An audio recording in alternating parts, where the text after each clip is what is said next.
Okay, spasiba. Those of you who follow football, you know what it's like now to be sitting on the bench and to come on for the last 5 minutes. Well, my paper today is on national capitalism or market socialism, and I start off with a summary. Here we are. I shall talk firstly about neoliberalism in the West as a dominant economic and political ideology. Secondly, I'll say something about the way in which it's been weakened, but no alternative paradigm has been developed. Thirdly, then, I'll say something about Russia and China as non-hegemonic advanced countries which form what I call a semi-core in the global system. And finally, I'll talk about two alternative paradigms, national capitalism and socialism.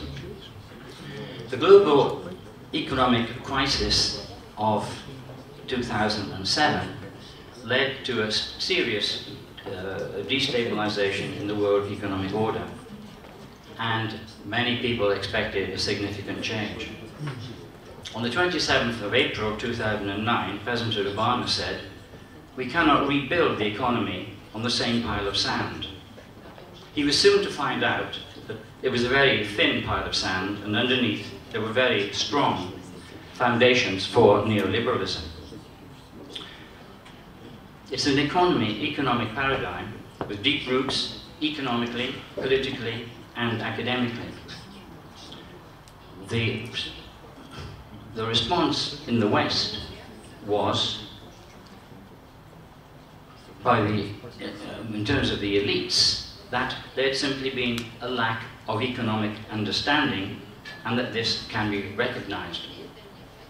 The elite-led proposals included the modification of financialization and a stronger role for the state management, and also some form of international regulation.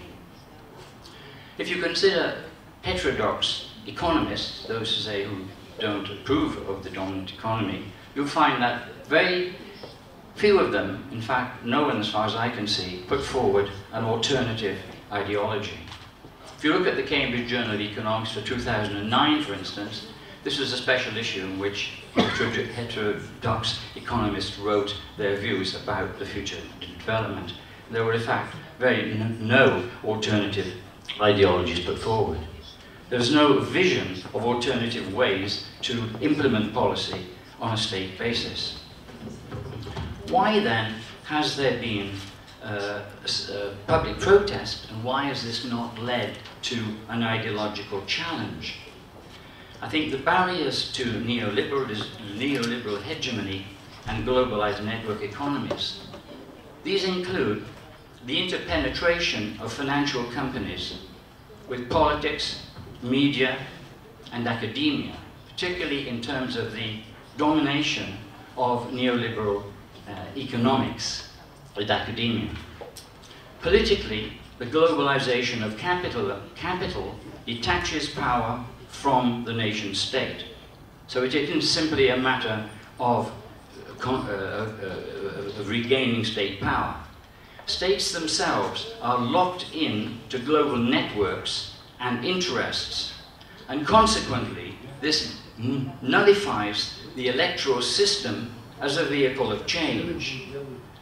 This leads to extra electoral protest in terms of the rise of protest parties and organized like the Occupy Now movement. Also is a consequence of the lack of democratic global institutions. Finally, I think there's a lack of sociological imagination. There's no counter-ideology being articulated.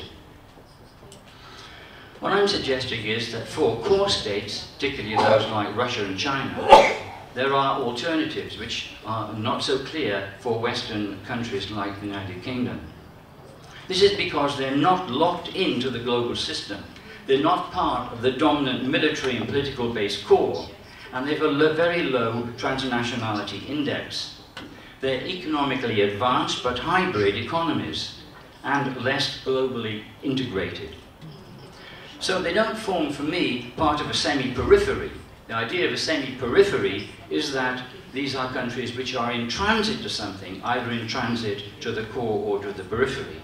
In fact, they can form a semi-core. That is to say, they can develop a relative autonomy from the hegemonic core. So that Russia and China have the strength to reproduce themselves as economic formations, like the USSR was an economic formation which interacted with the hegemonic powers.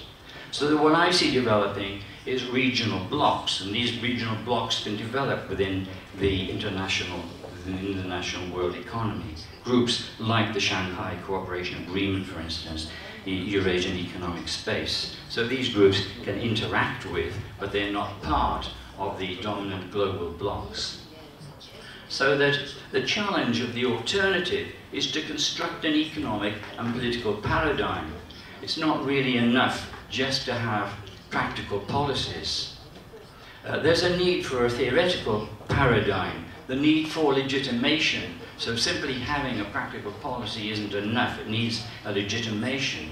And before alternative policies have any chance of being politically acceptable, an alternative political paradigm and economic paradigm has to be articulated. People have to be able to think in a different way, in different terms.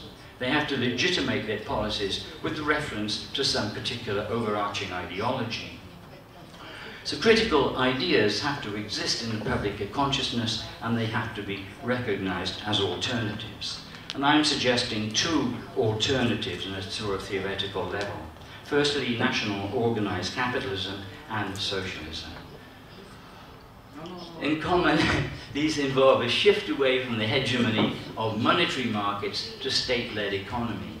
And the alternatives involve a prioritization of economic development. So what is then a nationally organized capitalism? And this is what I base on the writings of people like Friedrich List and Sombart. Well, the state and nation are brought into unity under capitalism. So you move from a globalized, financialized capitalism to a national capitalism. And the features of this are market relations, private mixed ownership companies producing for profit, concurrent with a regulative nation state. So production is for the market. It's not just for the market, but it is for exchange value. And the capitalist class stays in place and is even strengthened under this form of organized capitalism. Profits continue and they even increase. So this isn't anything like a socialist society, a socialist state. They're hostile, however, to international financial company interests, capitalist interests, but not to the real capitalist economy. So a state-led form of capitalist coordination ensures accumulation. So it isn't just the market which ensures accumulation. It's the way in which accumulation takes place and the institutions which provide it. And the idea of a nationally organized capitalism is that the state is the major form of capitalist coordination. It's also based on indicative planning, that is to say, incentives for the private sector are determined by state priorities. So it works through a market system. The supports are the private sector, state-controlled financial institutions provide finance, and it prioritizes national champions, it protects home-based companies and regional markets. It can also lead to forms of social responsibility. The recognition of interest of stakeholders. Companies can be required to exercise greater social responsibility to employees, consumers, suppliers, localities, and shareholders. So in one word, one sentence, the market bird is fed in a capitalist cage. Now, what some of you have been waiting for would be the idea of market socialism. This is a market ideology. It prioritizes equality, full employment, social security of citizens. It needs a value change of a move to collectivism rather than individualism, economic coordination through planning rather than a market. So there's a combination of directive planning and indicative planning. And here, the market socialism is the market bird is trapped in an iron planning stage. Thank you. It's nearly warm at the end. Большое спасибо. Okay. National capitalism, the way in which I see it going forward, is that as far as Russia is concerned, it's more likely to move in the direction of national capitalism, because it's got the support of the economic and political elites. That is to say, it can come from an elite-led system, from the state and private corporations with gain. It's also got an ideology of nation, which has got a considerable affinity with the electorate. But the opposition to this would come from the globalized corporations of the West, which you can already see beginning. Market socialism is dependent on support from below, and though I think there's a potential for market socialism, possibly it would be a good thing for it to come, it really needs a considerable problem of organization and a change of political image to move away from the Stalinist political image. But that is, again, an alternative.